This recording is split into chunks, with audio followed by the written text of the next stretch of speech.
Hello and welcome. My name is Naomi Mutua, and you're here with us on Point 254. In today's podcast, we're here with Linda Bonyo, who's a lawyer and the founder of Lawyers Hub in Nairobi. Welcome to the session, Linda. Please introduce yourself and tell us about Lawyers Hub. Thanks for having me. So my name is Linda Bonyo, as you heard, and I work at the intersection of law and technology. I founded Lawyers Hub 7 years ago, and driven by the need of just bringing in two careers and disciplines together.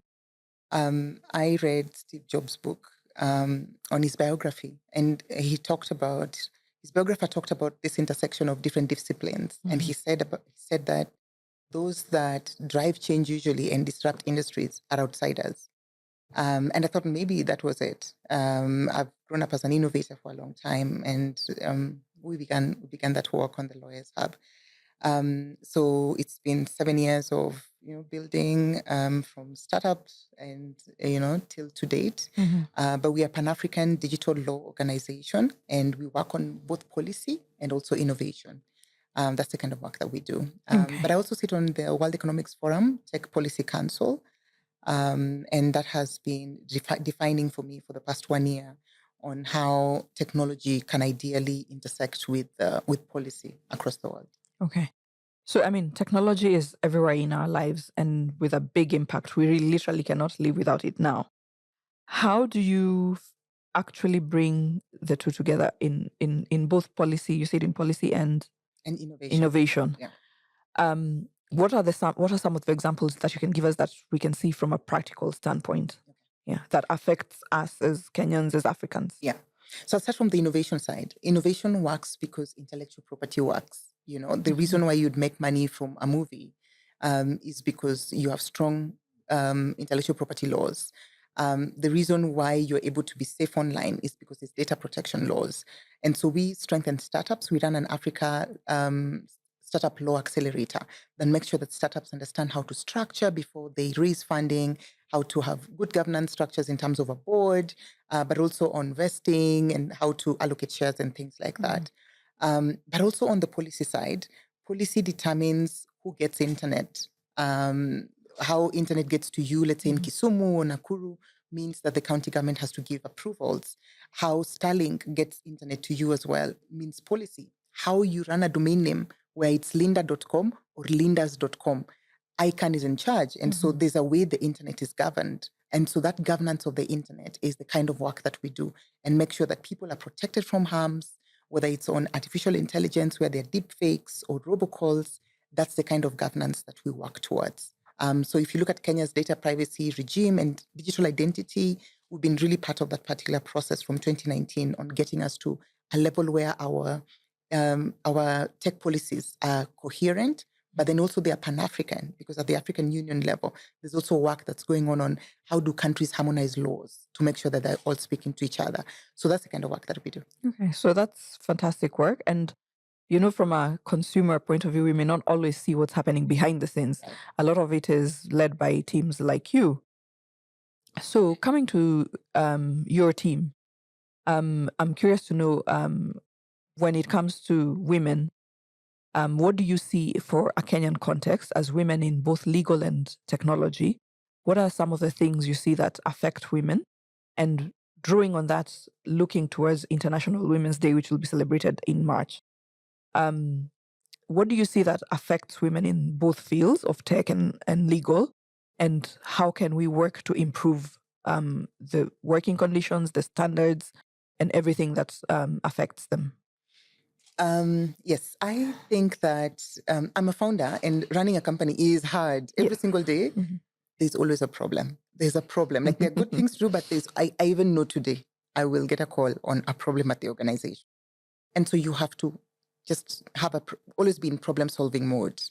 Having studied women, worked with women, hired women, majority of women, and being a woman every single day, one of the things I realize is, number one, self-esteem.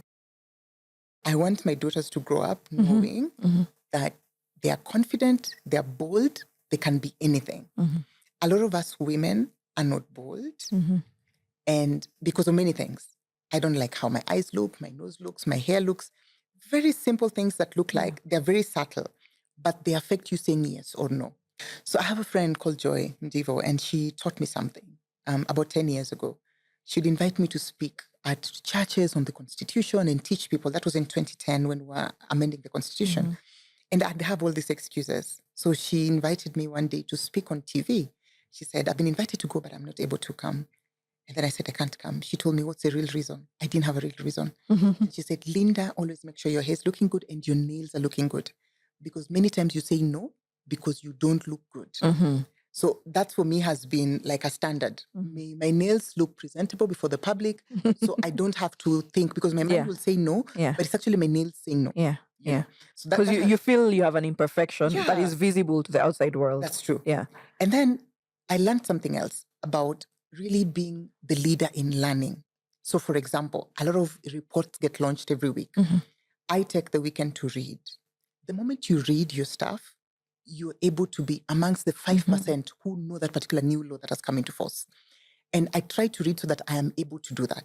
But I have another friend, I won't name him. He appears on Kenyan TV a lot. And I told him, it's ridiculous how you show up on TV and are always talking about these things that you don't know nothing about.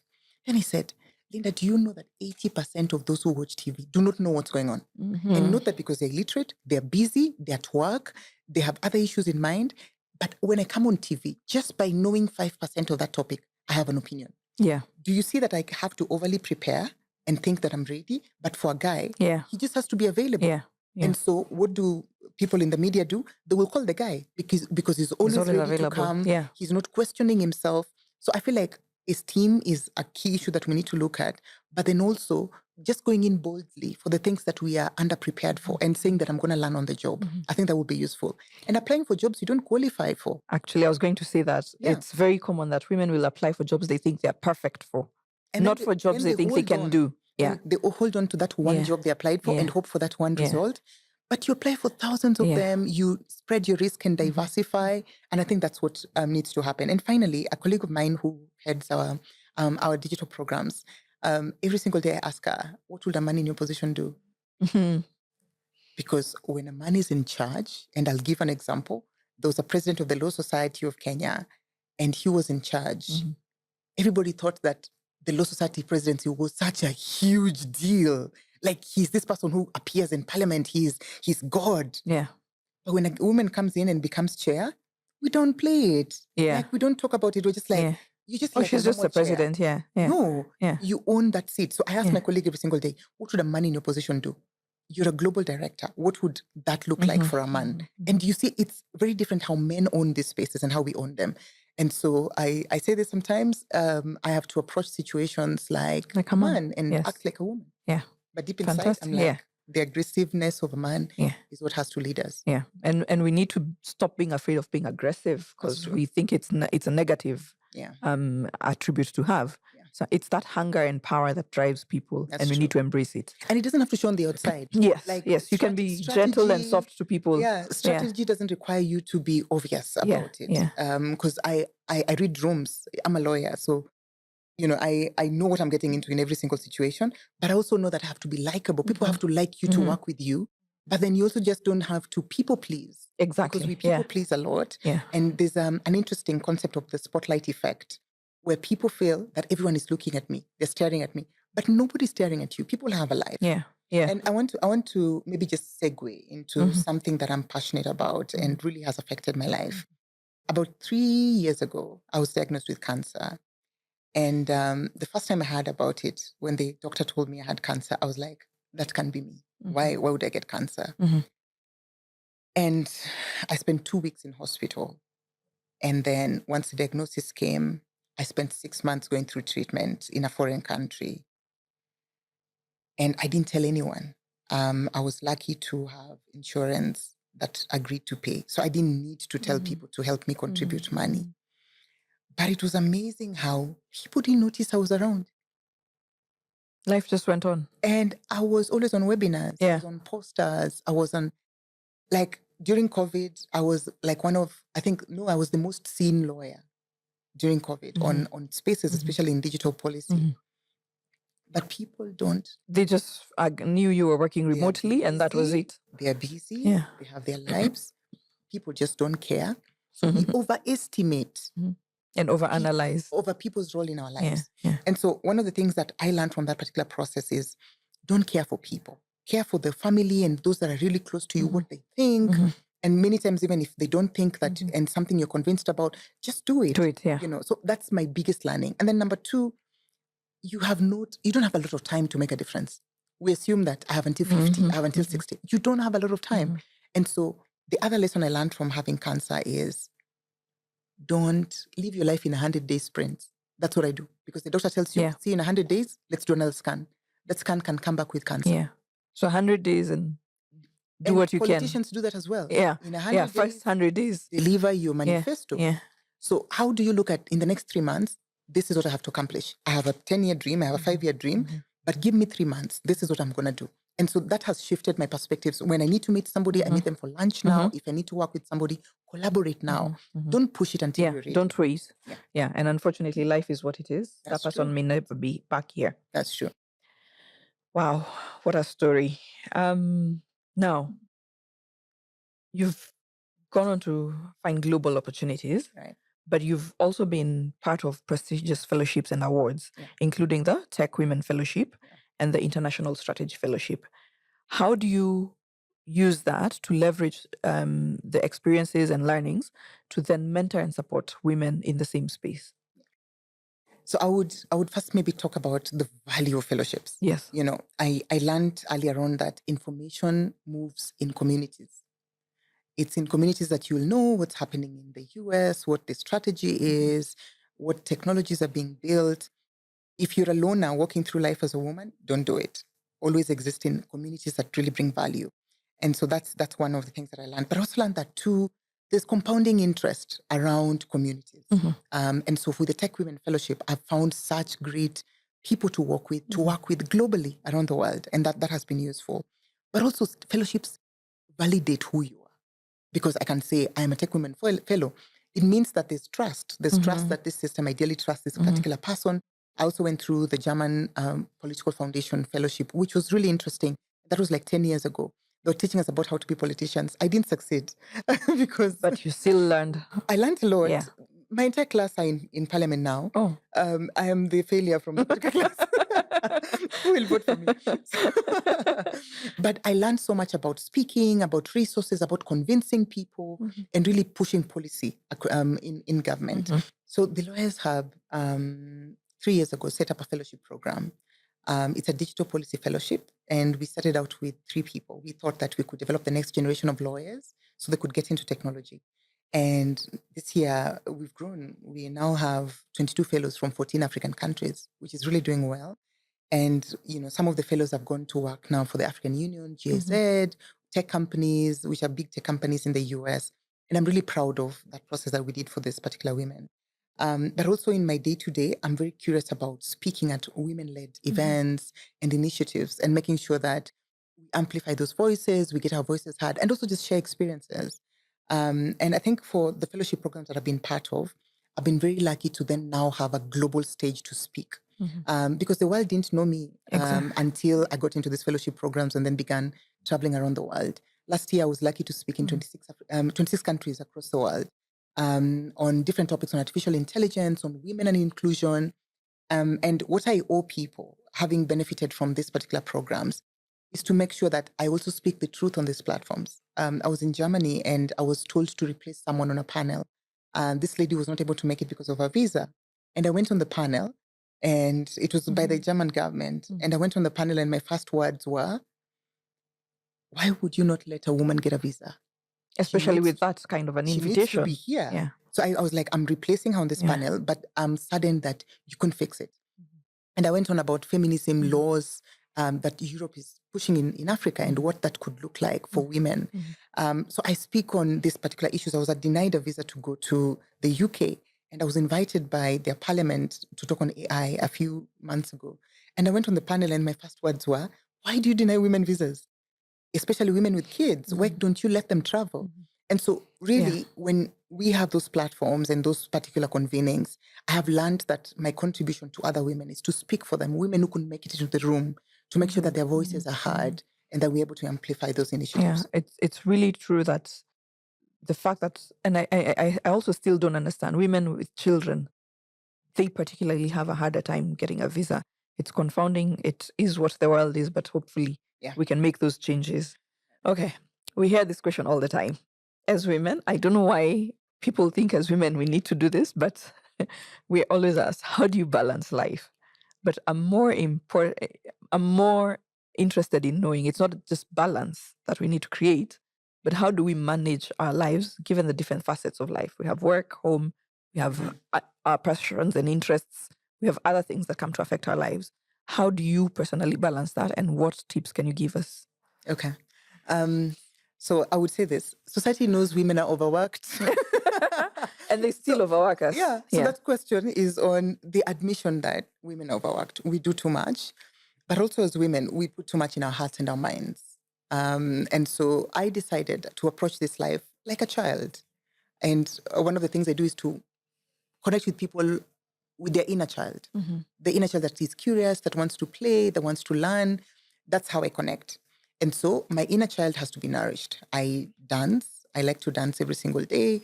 I used to work out a lot before I got cancer, but I went through chest surgery, so I don't do too much, but only exercise to produce a nice, good hormone. Yeah. So I'm happy. Yeah. But then the other thing that I try to do is I have different friends for different things. I have friends to go hiking with and walk with. I have friends to read with. I have friends to cycle with. I also cycle. And so there's these different facets of me that different people experience. And then I have friends who are moms. So we all talk about parenting and what to parent. I have two daughters, a 10-year-old and an 8-year-old.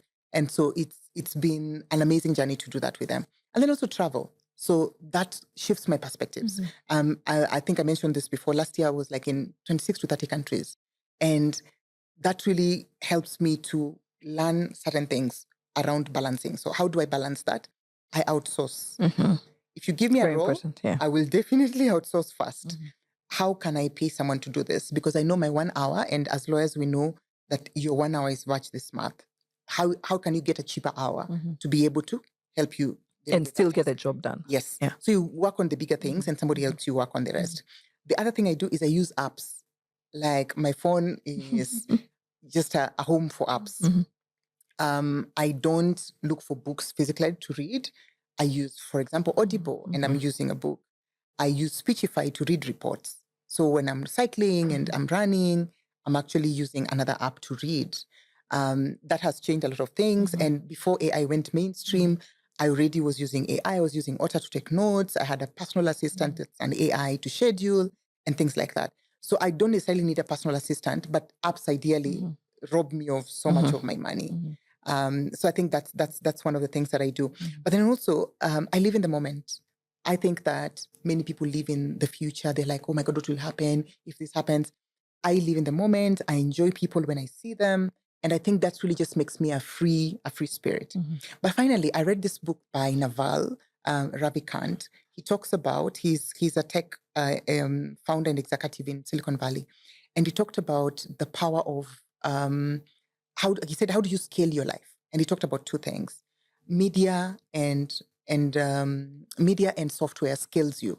So you either code and own software that scales your time, or you write a book, you record a podcast.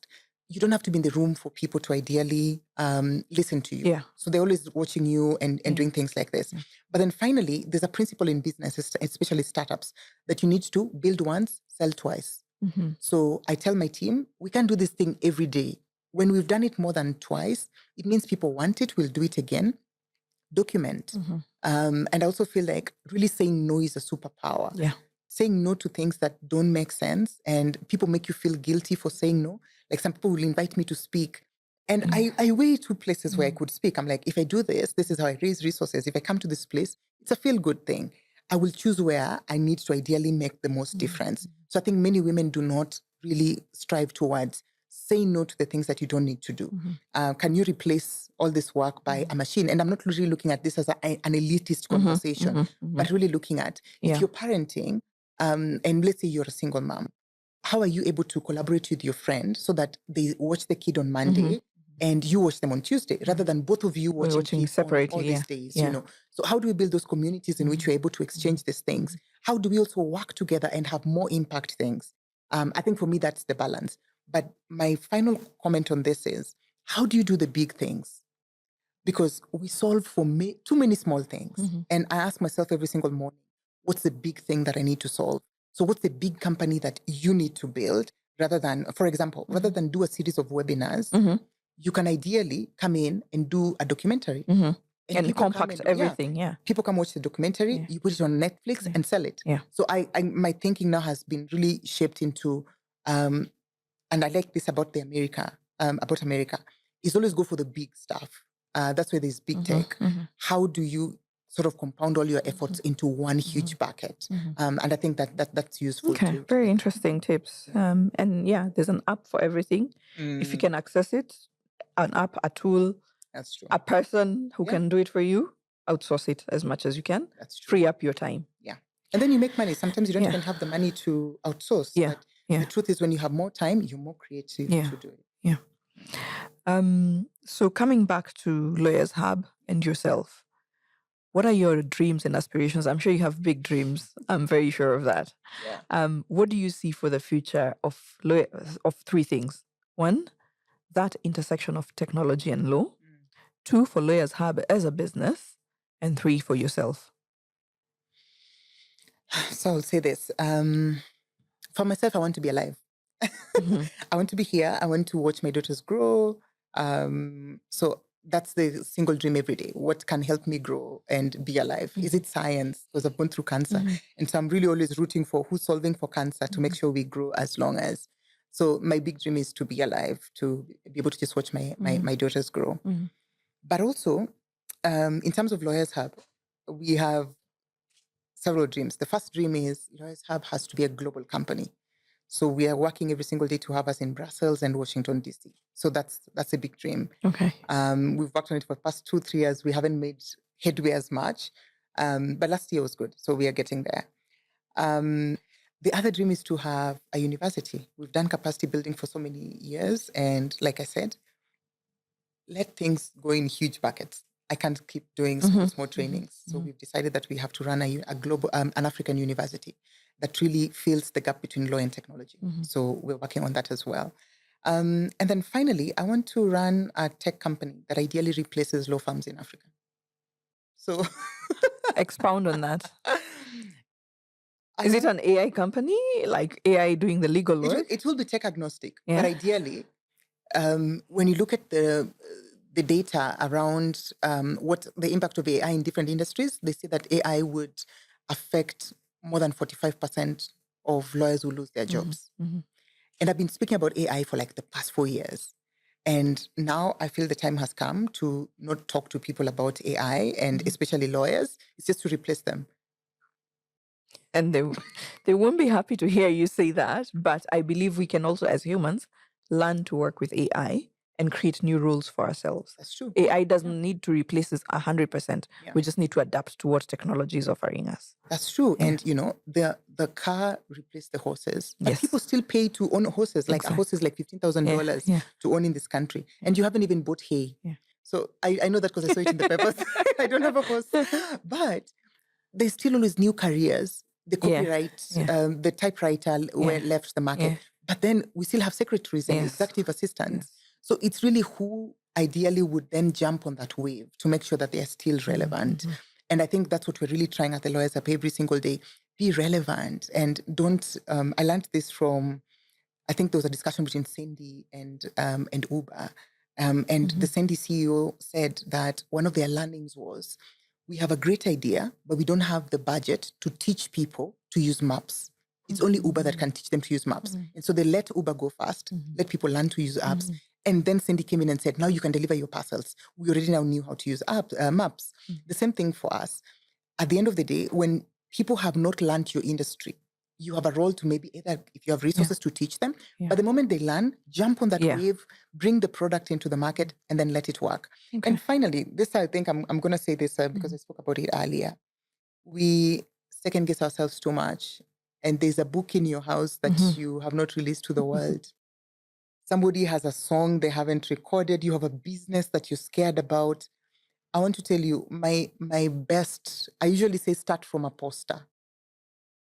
Steve Jobs used to say, start from a press release. Yeah.